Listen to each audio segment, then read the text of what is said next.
Hey guys, welcome back with me again in this channel.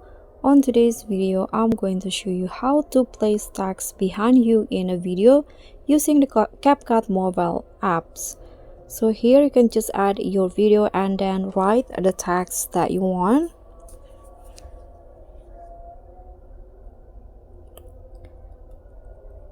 Okay, I'm going to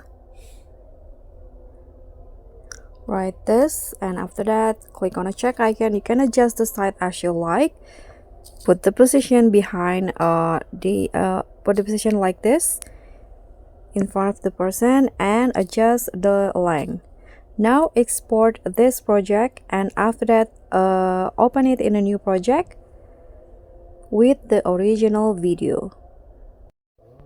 So as you guys can see here, I've already imported the two videos.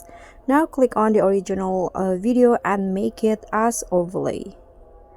Put it aligned like this, then remove the background of the overlay.